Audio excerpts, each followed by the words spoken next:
Hola, buenas tardes. Vamos a ver hoy la teórica de electricidad. Es la primera del grupo de teóricas sobre instalaciones, para que ustedes vayan incorporando al trabajo práctico anual que se les dio sobre la vivienda. Van a tener que hacer el proyecto de una instalación eléctrica. Para esto vamos a ir entrando de a poco en tema, viendo algunas generalidades, algunos conceptos que son importantes que o los aprendan o que por lo menos los renueven si ya los conocen, como para tener una base más sólida para diagramar la instalación eléctrica en esta obra. Repasamos los conceptos de electricidad, diferenciar lo que es electricidad de corriente. La electricidad en sí es un fenómeno natural, se da en la naturaleza, lo vemos en los rayos. Es el movimiento de electrones a través de un material que es propicio para eso. Ese movimiento de electrones son los átomos en ciertos materiales liberan electrones de las últimas órbitas que van pasando de un átomo a otro dentro de esa materia.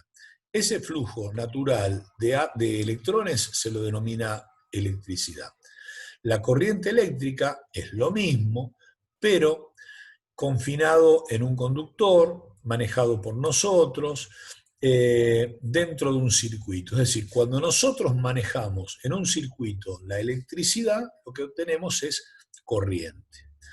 Eh, Ese flujo eléctrico se va a dar naturalmente en aquellos materiales que son conductores, es decir, hay materiales en la naturaleza que su materia hace que tengan mayor posibilidad de liberar estos electrones de la última órbita. Recuerden que los átomos en general son neutros, una materia no está cargada eléctricamente. Cuando ocurre algún fenómeno que genera ese movimiento de electrones, se da en los más rápidos, en los materiales que son buenos conductores, como los metales, por ejemplo, la plata, el oro, el tantalio, son muy buenos conductores, pero obviamente son muy caros, muy escasos en la naturaleza. Vamos a recurrir nosotros al cobre y al aluminio, porque, bueno, porque son más económicos, ¿está? Además, el cobre, por su ductilidad y su maleabilidad, que me permite hacer finos hilos y finas láminas, es muy buen material para poder manejar y generar contactos eléctricos, cables, conductores y demás.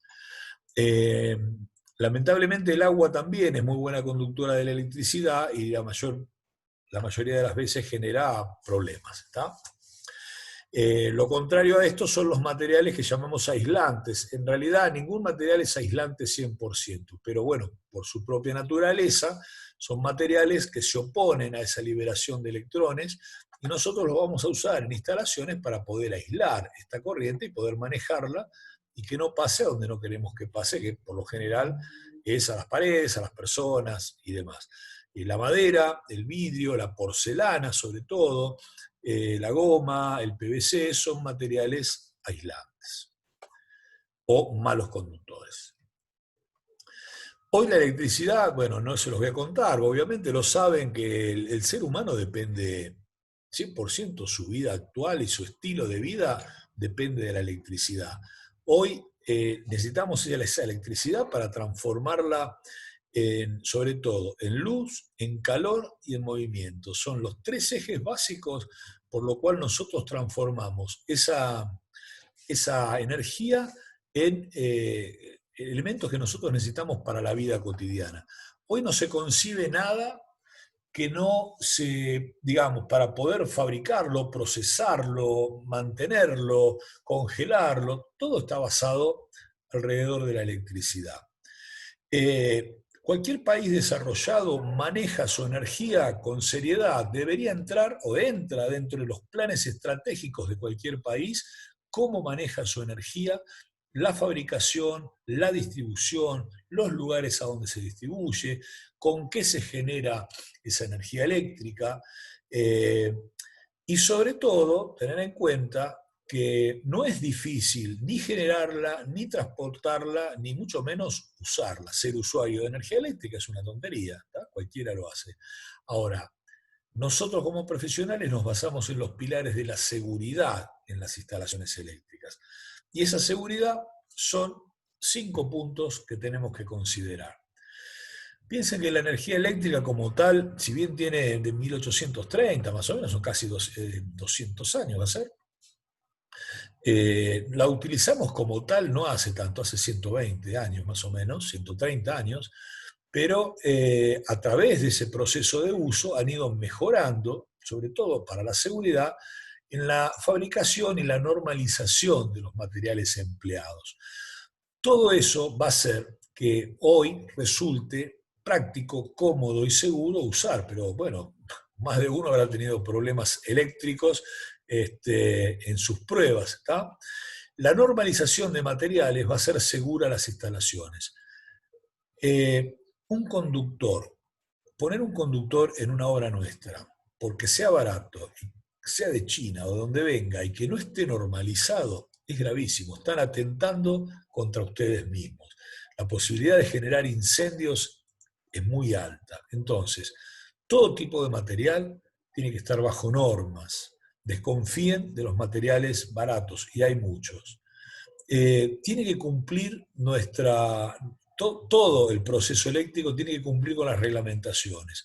Hay reglamentaciones muy, muy estrictas en lo que es generación y lo que es transporte en las líneas de alta tensión. También hay reglamentaciones para las instalaciones internas de nuestras obras. Ahí entra en juego ustedes como profesionales en el control del proyecto que están haciendo.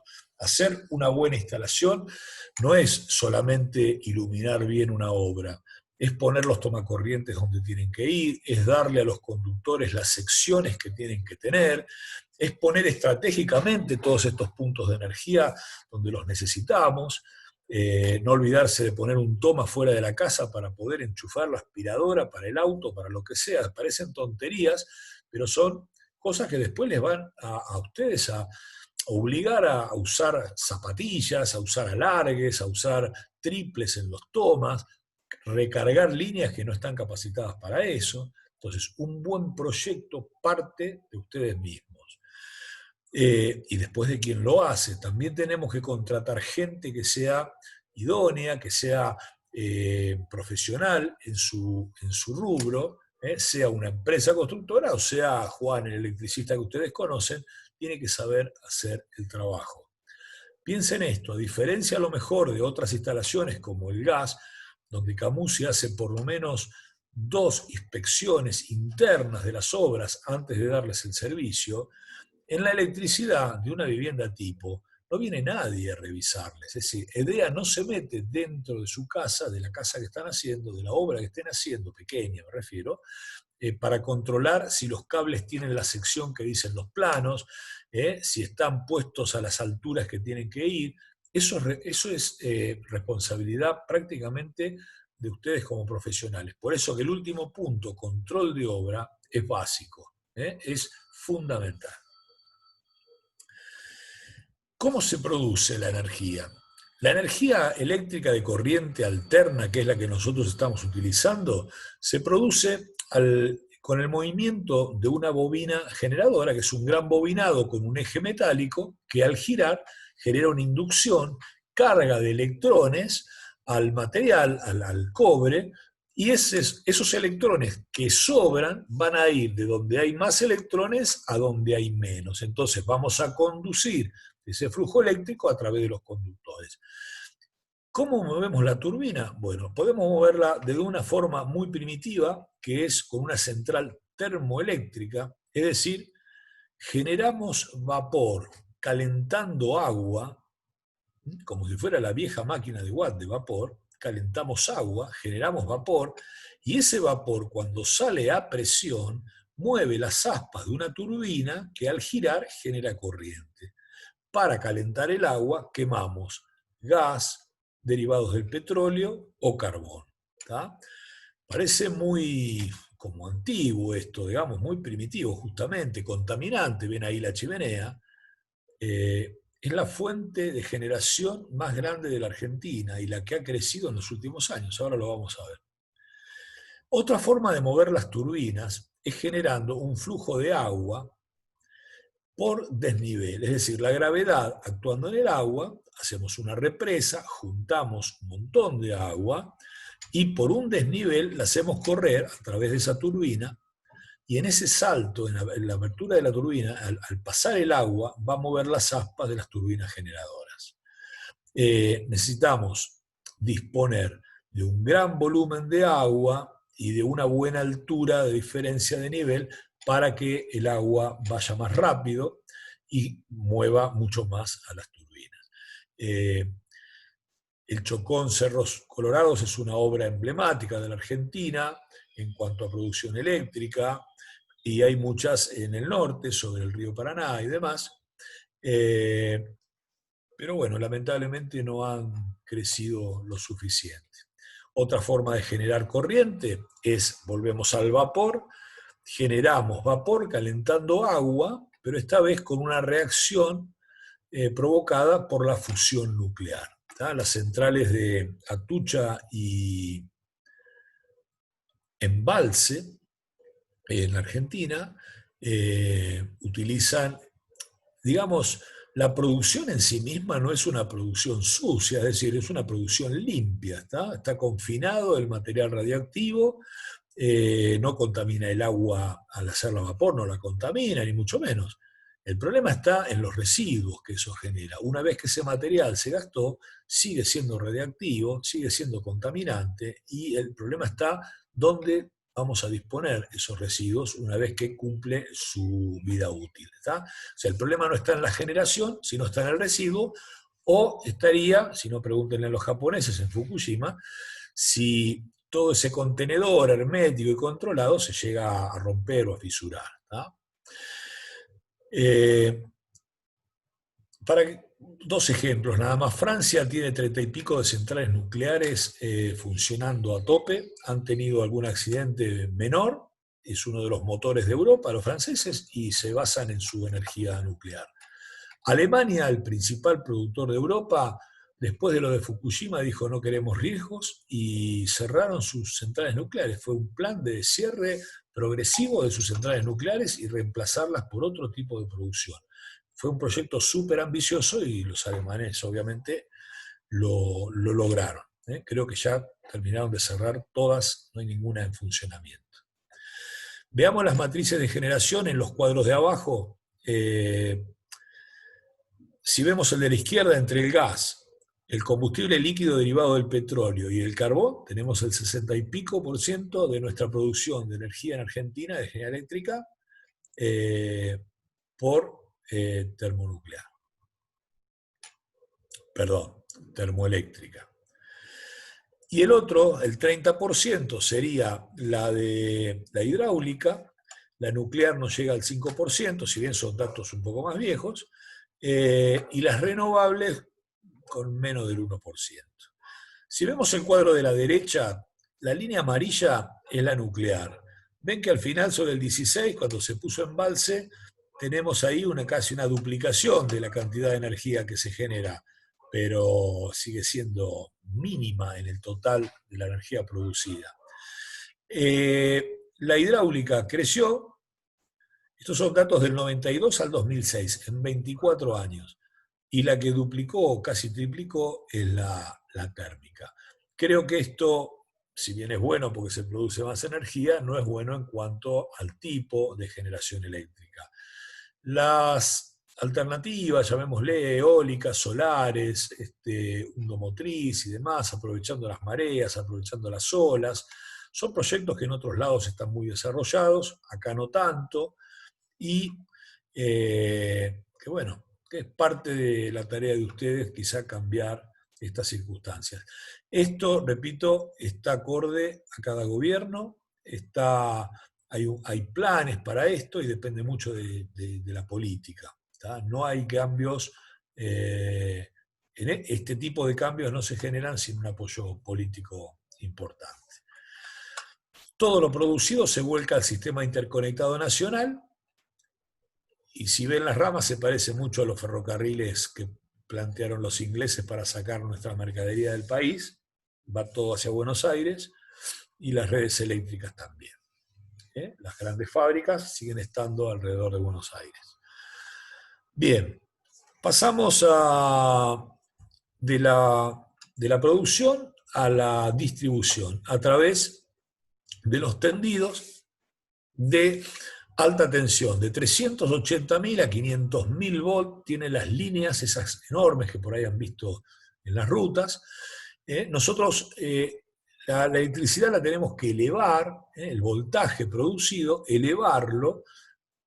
Van a ver por qué después, porque de esa forma se achican los conductores, es decir, si tuviéramos que llevarlo en baja tensión, los cables tendrían que ser más grandes, o enormes en este caso.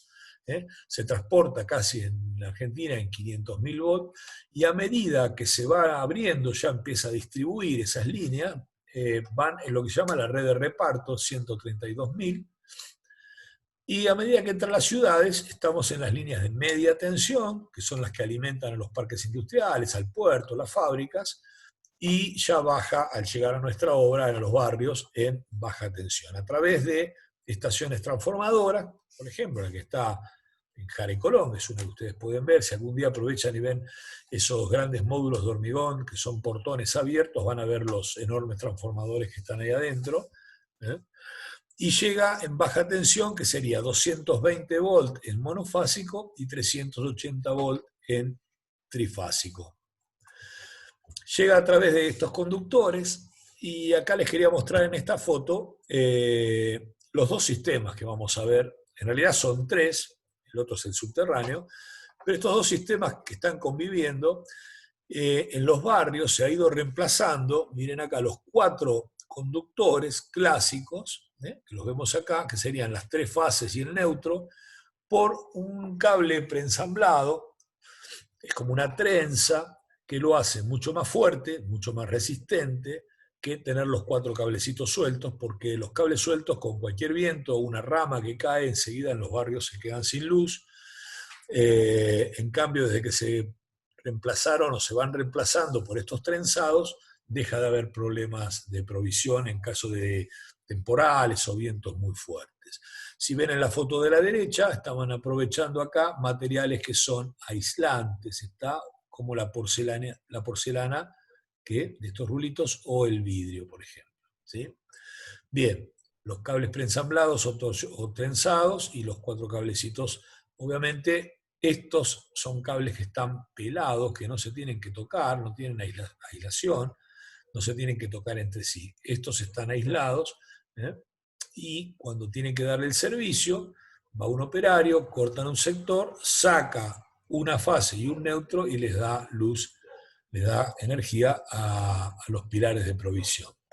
Decía que había una tercera, que era cuando es subterráneo. En el centro se van renovando, y por cuestiones estéticas, no dejar todo ese cablerío ahí colgando en la parte más céntrica, más importante de la ciudad, se va soterrando todo el sistema de provisión eléctrica. Cuando ustedes piden la puesta de servicio para una vivienda, la idea lo que hace es romper la vereda, buscar el conductor para darle servicio, en este caso por abajo de las cajas de medidores. Cuando es aéreo, que se le llama, baja tensión aéreo, bueno, saca de los cables los 2 conductores que va a bajar por el caño del pilar o por la pared si están sobre línea municipal. El pilar de provisión eléctrica es el que aloja la caja del medidor de este lado y una caja que está del otro lado, que es la del tablero primario, donde está la llave termomagnética principal. Entonces, las obras de ustedes, en este caso del trabajo práctico que tenemos ahora en Construcciones 1, van a tener un pilar de este estilo. Más adelante, cuando tengas el edificio, bueno, puede llegar a ser una sala de medidores gigantesca con montones de cajas de medidores. ¿Está? Hoy vamos a trabajar con este pilar, ahora vemos después las características que tiene. También tenemos estos otros, son los prefabricados de hormigón, también vienen ya con las 2 cajas preparadas y el agujero arriba que no se ve bien acá se ve a la izquierda, para insertar el caño con la pipeta en la punta. Estos prefabricados tienen como 2 destinos. Uno, de forma, tomarlos como provisorio, los plantamos en el terreno mientras dure la obra, mientras se va haciendo la obra definitiva, el pilar definitivo, y luego cuando se hace el cambio, lo sacamos. Ahora, también puede quedar En una obra también puede quedar esto. Es práctico, feo, pero práctico. O en zonas rurales también está muy marcado porque cuesta mucho llevar el albañil, llevar los materiales, hacer la base, ladrillos, revocarlo, etc. De esta forma es un pozo y plantar un poste más, pero bueno, preparado como para recibir la provisión eléctrica. Bien, entramos ahora en algunas formulitas, en algunos principios físicos de la electricidad, como es la famosa ley de Ohm. Acá manejamos tres términos. La B corta, que representa la tensión, son los famosos 220 volts. Nos manejamos en volt, es un voltaje. Ahora vamos a ver bien qué es. La intensidad, que se maneja en amperes, que es la corriente eléctrica, y la resistencia, que es la capacidad que tiene el material de evitar o tratar de no dejar pasar, por algún motivo, esos electrones a través del conductor. O por el uso normal de una lámpara encendida, de un motor que está encendido, hay o genera una resistencia al paso de electrones. Voy a la diapositiva primero, a la que sigue, porque hace una analogía con el agua que nos sirve para entender un poquito mejor este principio. Nosotros movemos agua de un lugar al otro a través de un desnivel, por gravedad.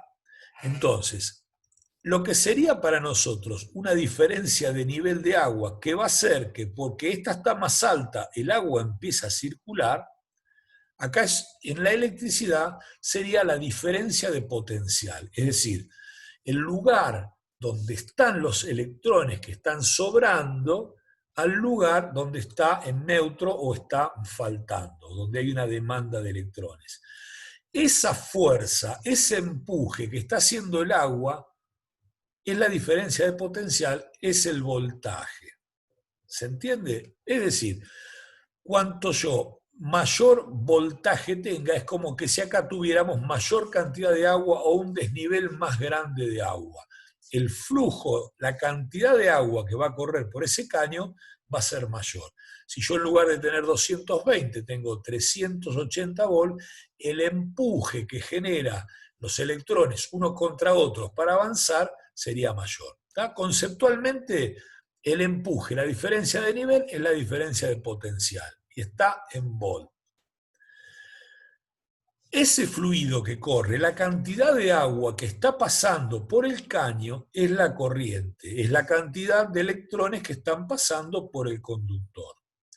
Y la resistencia que ofrece algún elemento que tenga que mover el agua, o las curvas y contracurvas que pega la cañería, o angostamientos de esa cañería y demás, sería la resistencia eléctrica. Es decir, en electricidad la resistencia va a estar dada por esa lámpara que tenemos que encender o ese motor que tenemos que mover. Volvemos al anterior. Entonces decíamos, va a haber mayor cantidad de corriente cuanto mayor voltaje haya, o sea, mayor empuje, y cuanto menos resistencia tengamos. El tipito que está pasando acá es la corriente, la cantidad de electrones que pasan. El empuje es la tensión que está en volt, y la resistencia es lo que no te deja pasar a los electrones. Acá está un poquito más desarrollado lo que acabo de decir, ¿está bien? Lo que produce la tensión eléctrica, la fuerza electromotriz, es el voltaje. La corriente, que es la cantidad de electrones que están pasando en un determinado tiempo, en una determinada sección de conducción, y la resistencia. Acá vemos que si tengo pocos electrones que pasar, este cable, este conductor es apto, no genera resistencia. Si la cantidad de electrones que tienen que pasar por demanda, porque voy a enchufar sobre ese conductor, sobre esa línea, varios motores o varias cosas, bueno, empieza a complicarse el paso, hasta que llega un punto como el tercer ejemplo, que es donde el conductor no da abasto. Esto genera que se eleve la temperatura del conductor, o sea, el conductor se calienta porque hay mucha demanda de electrones y no tiene la capacidad física, el material necesario para que todos puedan pasar. Entonces, se sabe el error que es de poner un triple o una zapatilla en un enchufe sin saber siquiera si atrás tenemos conductores que sean aptos para la cantidad de demanda que le vamos a poner. ¿Tá? Eso sería la resistencia, es la que genera los grandes problemas. Bien, ¿cómo ingresa a nuestras instalaciones? Dijimos que a través del pilar. Acá lo vemos un poco más en detalle. Son pilares que tienen 2 metros, 2 metros 10 más o menos de altura. A 80 centímetros suelen estar las cajas. La caja que vemos acá en el corte es la de la izquierda, es la del medidor. La de la derecha es la del tablero primario, que es la que está atrás del pilar. A la caja de medidor le está llegando por arriba un caño, que en los pilares viejos lo van a ver, es un caño galvanizado, metálico, galvanizado de hierro, que arriba tiene una pipeta, que la forma es simplemente para que no entre agua, por donde EDEA, en nuestro caso, va a ingresar los conductores. Se perfora la caja plástica para que pueda entrar directamente por arriba a esa caja negra del dibujo, es la caja del medidor. Está conectada a través de una pieza de plástico con la caja de nuestro tablero primario, que es donde va a estar alojada la termomagnética que estamos viendo ahí abajo. ¿Sí? Decía que el caño hoy viene forrado en PVC, es decir, al tacto sería aislante. Estamos buscando siempre, la gente está buscando siempre mayor seguridad. Se imaginan que por vejez, por envejecimiento y deterioro de los cables que están bajando por adentro de ese caño, es algo que nadie controla. Si un cable perdiera su aislación, haría contacto el cobre con el caño metálico y eso genera transmisión de corriente a las personas que lo puedan tocar. En cambio, al estar aislado ahora en PVC, tenemos una seguridad más. Bien, acá lo vemos en un esquema: pipeta, caño aislado, caja de medidor, caja del tablero primario. Luego, internamente va a ir a través de otro caño principal hasta la caja del tablero secundario, que no se llama secundario, sino que se llama seccional. Pero todo el mundo le dice secundario porque hay uno principal, bueno, el otro como que sería el secundario. Ese tablero, bueno, vemos los materiales de los que está compuesto primero, la instalación. Está compuesto por cañerías, que las podemos dividir, si queremos, o clasificar en externas, como en este caso de las fotos, y pueden ser externas de metal o de plástico. Las de metal se usan mucho en la parte de industria y las de plástico por ahí en otro tipo de construcción, donde no es tan importante por ahí o no hay tanto riesgo de rotura por uso. Y también las podemos clasificar en interiores o exteriores, es decir, si van a estar puestos dentro de la obra o fuera de la obra. Todo lo que esté fuera de la obra, en cañerías externas, tiene que ser perfectamente estanco, ¿tá? No podemos dejar que eso entre el agua. Entonces, cada tapa va a tener un orrin o un burlete de goma para ajustar y no dejar pasar el agua, un sistema de cierre que permite ajustarlo también sin dejar la entrada de agua, caños que van a entrar a las cajas por conectores, como se ven acá, pero que además son estancos, tienen burletes de estanqueidad. Bien, estas serían las cañerías. Las cañerías de embutir son las que van dentro de los muros, sean muros de construcción en seco, muros de construcción tradicional y demás, se hacen canaletas y se meten dentro y luego se amuran. Puede ser a través de caños rígidos de plástico, de PVC, puede ser a través de mangueras de plástico, puede ser a través de estos caños corrugados, no son muy recomendables, salvo para algún lugar donde tengan que hacer una curva muy cerrada por algún motivo y no lo pueden evitar, sino son cañerías que generan problemas para el electricista, para pasar los cables, se complica mucho la cinta pasacables, lo vemos después en la segunda teórica, ya un poquito más metiéndonos en obra. Y las cajas, que las cajas tenemos distintos formatos, hay de plástico y de metal, y los formatos básicos son estos: la de 5×10, que es para alojar los mecanismos de interruptores, por ejemplo, o enchufes, toma corriente, mejor dicho. Después tenemos la pequeñita de 5x5, que es para apliques de luz o pases. Y después tenemos las cuadradas, y que son para derivaciones, van en las paredes y sirve simplemente para tener una llegada y varias derivaciones, se utilizan como cajas de pase. Y las octogonales, grandes y pequeñas, que son las que van en los techos en general. Tienen, fíjense que lo que hacen al ser octogonales es tener un montón de posibilidades de ataque, de ingreso a la caja, porque muchas veces los centros que están en el cielo raso se utilizan como para llegar con la línea principal y de ahí distribuir a distintas ramas del circuito. Entonces necesitamos muchas bocas, por eso que tenemos esas octogonales con mayor cantidad de agujeros y de dos tamaños. Otra parte fundamental de la instalación son los conductores, como decíamos, que tiene que ser totalmente homologado, y tenemos los conductores que son solos, es decir, que es un solo cable compuesto por un montón de filamentos, con su aislación, totalmente siempre homologada. Acá lo vemos en la línea clásica, que es el marrón para la fase, el azul o celeste para el neutro y el amarillo-verde para la puesta a tierra, que ya vamos a ver qué es también. Tenemos los cables bajo tierra o subterráneos, que tienen una triple aislación, además de la propia del conductor, hay dos aislaciones más. Se le llama tipo Syntenax, es una marca muy común, pero bueno, se dice tipo Syntenax para identificarlo. Son unos cables violetas.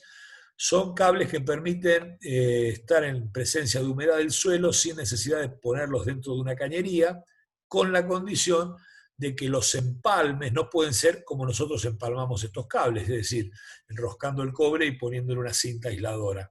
Estos cables lo que se hacen es, se llaman botellas de empalme, es un empalme muy especial, muy caro, o directamente, como es subterráneo, seguramente están llevando iluminación a farolas que puedan tener en un jardín y demás, es dejar siempre las puntas levantadas y puestas en una caja en un pequeño pilarcito.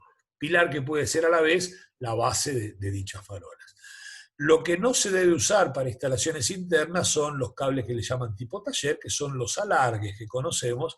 Esto no reemplaza al tipo Syntenax, está claro, ¿eh? No se les ocurra enterrar este cable directamente en la tierra porque van a tener problemas, no tiene la aislación de la humedad suficiente.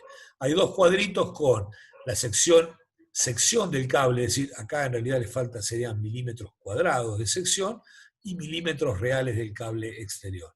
Y acá vemos las secciones de los cables utilizados, el amperaje que resisten, no saben cómo se saca la cuenta, y la cantidad de watt que está resistiendo para 220 volts. Otra parte integrante de la instalación son las cajas para los tableros. Los tableros son aquellos, que ya lo vimos recién, los que alojan las llaves termomagnéticas, los disyuntores, los timers, sensores, todo lo que maneje para el corte y programación de nuestros circuitos va alojado en tableros específicos. Estos tableros también tienen que ser homologados, tienen que estar el tamaño acorde a la cantidad de elementos que van a llevar, y pueden ser de embutir, como este naranja de acá de la izquierda, puede ser externo, como este otro, puede que tenga un tipo vidrio, un plástico para poder ver o no, ser ciegos. También hay cajas para las instalaciones externas, con tapas que tienen un burlete que lo hacen bastante estanco. Todas tienen un zócalo metálico atrás, donde las termomagnéticas se pueden enganchar con un sistemita de enganche que tienen muy particular.